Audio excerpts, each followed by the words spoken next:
नमस्कार, मैं मोहम्मद आसिफ और आप देख रहे हैं SP nine news. SP nine news में आज बातचीत करेंगे कांग्रेस पार्टी की।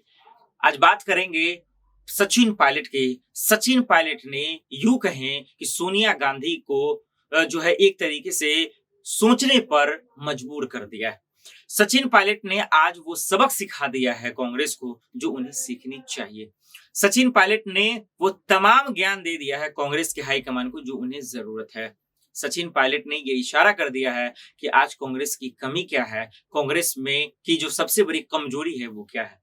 आज सचिन पायलट ने यह भी बता दिया है कि सोनिया गांधी चाहती क्या है और इसीलिए क्यों नहीं हो रहा है। चलिए इन्हीं तमाम सवालों के जवाब तलाशने के लिए आज इस वीडियो पे चर्चा करेंगे। आप दर्शक हमारे साथ शुरू से अंत तक जरूर बने रहें और उसके बाद आप जरूर बताएं कि हमारे इस वीडियो के बारे में आपकी क्या राय है। चलिए सबसे पहले बात करते हैं ताजा मामला क्या है। ताजा मामला के बाद हम लोग समझेंगे कि कांग्रेस क्यों खत्म हो रही है, कांग्रेस क्यों बर्बाद हो रही है, कांग्रेस को बर्बाद करने वाला कौन है, इसका कसूरवार कौन है, इसका जिम्मेदार कौन है, इसके मसले का हल क्या है। शुरुआत करते हैं पहले सचिन पायलट से। देखिए दरअसल सचिन पायलट ने आज एक बहुत बड़ा बयान दिया कि कांग्रेस के विधायक नाराज क्यों हो रहे हैं, कांग्रेस के विधायक क्यों इधर उधर भाग रहे हैं, कांग्रेस में क्यों हलचल मची हुई है, कांग्रेस के अंदर क्यों हाहाकार मचा हुआ है। ये अगर इन सवालों का जवाब को तलाशने की कोशिश करें तो पहले हम सबको सचिन पायलट के उस बयान की तरफ रुख करना होगा जो वो आज मीडिया से मुखातिब होकर कह रहे हैं। सचिन पायलट दरअसल कह रहे हैं कि देखिए कांग्रेस में कोई कमी नहीं है। सचिन पायलट कह रहे हैं कि दरअसल कांग्रेस में किसी बदलाव की जरूरत नहीं है, कांग्रेस जो कर रही है वो बिल्कुल ठीक कर रही है। ईडी जो जांच कर रही है या समन भेज रही है वो केंद्र यानी कि बीजेपी के इशारों पे काम कर रही है, ऐसा सचिन पायलट का कहना। लेकिन मीडिया ने जब उनसे सवाल पूछा कि ये बताइए आपके विधायक इधर से उधर भाग क्यों रहे हैं, कहा कि देखिए उनकी भाग रहे हैं तो अच्छी बात है, इसमें बुराई क्या है। अच्छी बात है कि वो एक्शन ले रहे हैं, अपने अकॉर्डिंग काम कर रहे हैं, इसका ये मतलब नहीं कि कांग्रेस खराब चल रही है। देखिए दरअसल जो खबरें आ रही थी कि राजस्थान में सचिन पायलट के गुट और अशोक गहलोत के गुट नाराज चल रहे हैं, उसको बहुत हद तक सचिन पायलट ने जो है मेंटेन करने का काम किया है। सचिन पायलट ने उसको जो है समझने का काम किया है। लेकिन दरअसल मामला ये है ना कि सचिन पायलट को कांग्रेस हाईकमान समझ ही नहीं रही है और इसीलिए वो खुलकर अपनी बात रख रहे हैं। जो उसकी चुप्पी है वो इसी बात की ओर इशारा कर रही है कि आज कांग्रेस में बदलाव की बेहद जरूरी है। वो उस बदलाव की बात कर रहे हैं कि विधायकों को नहीं, वो उस बदलाव की बात कर रहे हैं कांग्रेस के अंदर और बाहर के तमाम नेता जो चाहकर बोल भी नहीं पा रहे हैं डर से, उन सब की एक ही पुकार है कि सोनिया गांधी को बदला जाए। इसका बेस्ट एग्जाम्पल कपिल सिब्बल है, आज गुलाम नबी आजाद है और आनंद शर्मा है। ऐसे नेताओं को हम सबको समझनी चाहिए। हम सब ने देखा कि किस तरह से गुलाम आजाद जो है, गुलाम नबी आजाद, हमने देखा कि किस तरीके से वो परेशान हो रहे हैं। हमने देखा कि आनंद शर्मा को देखा। तो इन तमाम चीजों को समझना पड़ेगा कि ये लोग नाराज क्यों चल रहे हैं।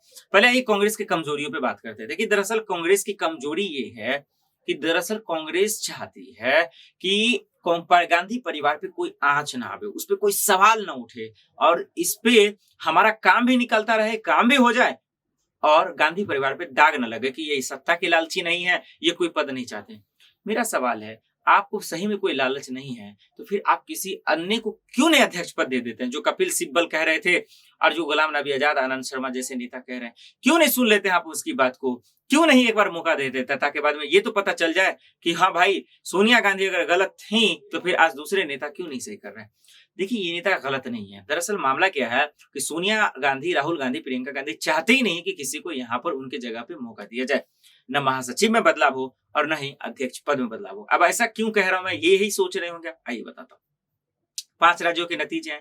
कांग्रेस की करारी हार हुई, बद से बदतर हाल हो गया। हर राज्यों के प्रदेश अध्यक्ष से इस्तीफा मांगा गया। लेकिन यूपी की प्रभारी तो कांग्रेस की महासचिव प्रियंका गांधी थी, इनका इस्तीफा क्यों नहीं मांगा गया। क्या किसी ने आवाज उठाई? नहीं।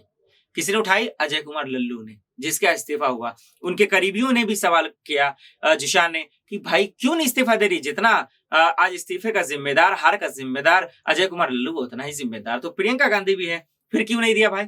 वही बात है, आज गांधी परिवार क्या चाह रही है आप इस बयान से समझ सकते हैं। राहुल गांधी की चुप्पी, लापरवाही, नाकामी इस बात को सिर्फ और सिर्फ उजागर करती है कि कांग्रेस उससे नहीं संभल रहा और सोनिया गांधी का किसी नेताओं पर नहीं बोलना, न अंतर्कलह दूर कर पाना इस बात की ओर इशारा करता है कि वो सिर्फ यही चाहती हैं कि किसी तरीके से सिर्फ काम निकलता रहा। अब उसका मैं एक आपको बेस्ट एग्जांपल दे रहा हूँ। देखिए, सीडब्ल्यूसी की मीटिंग होती है, फिर हम सब ने देखा कि किस तरह से चिंतन शिविर होता है। चिंताएं होती हैं, चिंता दूर नहीं हो रही है, सिर्फ मंथन हो रहा है, मसले का हल नहीं निकल रहा है। और यही वजह है कि आज कांग्रेस खेमे में बवाल मचा हुआ है। G23 नेताओं के बारे में जिक्र करते हैं, जिसमें से सबसे वरिष्ठ नेता G23 नेता में भी आगे आते हैं, वो कपिल सिब्बल, आनंद शर्मा और गुलाम नबी आजाद। चलिए, कपिल सिब्बल को हटा दीजिए क्योंकि उन्होंने तो इस्तीफा दे दिया। गुलाम नबी आजाद भी यही कहते हैं, उनको भी राज्यसभा के लिए मौका नहीं दिया गया। रणदीप सुरजेवाला को आप दे देते हैं। पवन खेरा जैसे रोने लगते हैं, भावुक हो जाते हैं कि शायद मेरे मेहनत में कोई कसर रह गई होगी। तो नेताओं को परख नहीं पा रही है कांग्रेस, चाहे वो सचिन पायलट हो या फिर बाकी नेता हो। सोनिया गांधी समझ नहीं पा रही है कि उनकी काबिलियत क्या है, उन्हें जिम्मेदारियां क्या देनी है, जिसकी वजह से कांग्रेस में फूट मचा हुआ है। आज चाहे सुनील जाखड़ हो, हार्दिक पटेल हो या फिर बाकी अन्य नेता हो जो इस्तीफा दे रहे हैं, जो कांग्रेस पे सवाल कर रहे हैं, भले कांग्रेस में रहकर, जैसे मनीष तिवारी जैसे सांसद जो कांग्रेस के सांसद हैं, वो भी यही बात कह रहे हैं। तो इससे साफ जाहिर है कि आज कांग्रेस के अंदर जो बीमारी है, इसका इलाज नहीं मिल रहा। उसकी वजह से ये है कि डॉक्टर ही सही नहीं है, मतलब अध्यक्ष ही सही नहीं है। अगर वो वाकई में चिंतित होती इन तमाम मसले को लेकर, तो उस पर वो काम करती। अब गुलाम नबी आजाद की तरफ से भी खबरें आ रही हैं, आनंद शर्मा की तरफ से भी खबरें आ रही है, और क्या खबरें आ रही हैं वो आप दर्शकों को मैं जरा बताना चाहता हूँ। देखिए, खबरें ये आ रही हैं कि गुलाम नबी आजाद कह रहे हैं, माना जा रहा है कि उनको जब से राज्यसभा नहीं भेजा गया है, तो वो शायद इस्तीफा दे सकते हैं, वो भी जो है पार्टी का दामन छोड़ सकते हैं। आनंद शर्मा के भी यही बोल है, यानी कि यूं कहें G23 के नेता ही सब नाराज है, वो कभी भी धोखा से दे सकते हैं, साथ छोड़ सकते हैं। और ऐसा होता है तो सिर्फ और सिर्फ नुकसानी कांग्रेस पार्टी का ही। अब इस तमाम मसले का हल मेरे हिसाब से तो यही है कि नीतियों में बदलाव कीजिए, नेतृत्व में बदलाव कीजिए, ग्राउंड लेवल पे उतरिए, जो नेता कह रहे हैं उनको सुनिए, उनके मुताबिक काम कीजिए। कभी कभी जो है झुकना पड़ता है आगे बढ़ने के लिए, कभी कभी झुकना पड़ता है सर ऊंचा करने के लिए, फख्र से ऊंचा करने के लिए। लेकिन कांग्रेस के अंदर ये नहीं, क्योंकि चुनावी रणनीतिकार प्रशांत किशोर ने एक बहुत अच्छी बातें कही थी। ये लोग तो भैया रईस लोग हैं, हमारी कहाँ सुनने वाले हैं। हम लोग समझ सकते हैं कि आज जो ये तमाम चीजें आ रही हैं, ये ऐसा क्यों आ रहा है। देखते हैं कि आखिर जो है गुलाम नबी आजाद के एक्शन लेते हैं, सचिन पायलट के एक्शन लेते हैं, और वाकई में इनके नाराजगियों को दूर किया जाता है कि नहीं। देखना होगा कि क्या वाकई में जो है अशोक गहलोत के गुट, वहां चुनाव भी होने वाले हैं, क्या सचिन पायलट के गुट और अशोक गहलोत के बीच की अंतरकलह को दूर किया जाता है कि नहीं।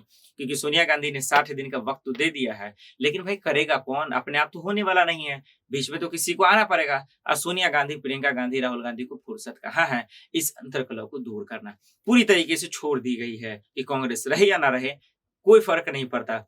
लेकिन याद रहे कि लोकतंत्र में विपक्ष जितना मजबूत होगा, जनता के हक के लिए काम उतना ही होगा। क्योंकि सरकार से सवाल पूछने वाला कोई है नहीं, गोदी मीडिया का क्या हाल है ये बताने की जरूरत नहीं है। चलिए देखते हैं आप दर्शक क्या सोच रहे हैं। क्या गुलाम नबी आजाद भी इस्तीफा दे देंगे? क्या गुलाम नबी आजाद भी एक्शन लेंगे? आनंद शर्मा भी इस्तीफा दे देंगे? और सचिन पायलट क्या वही रास्ता अपनाएंगे जो ज्योतिरादित्य सिंधिया ने अपना लिया था? आप हमें कमेंट कर जरूर बताएं, और आप क्या सोचते हैं हमारी इस वीडियो को लेकर, कि क्या ये तमाम सवाल जो थे क्या वो सही हैं, कांग्रेस पे इस वक्त उठ रहे हैं? आप जरूर हमें कमेंट बॉक्स खुला हुआ है, उसमें कमेंट कर जरूर बताएं, हम आपके कमेंट का जवाब जरूर देंगे। चलिए आज के लिए इतना ही, बाकी खबरों के लिए देखते हैं SPN न्यूज। नमस्कार।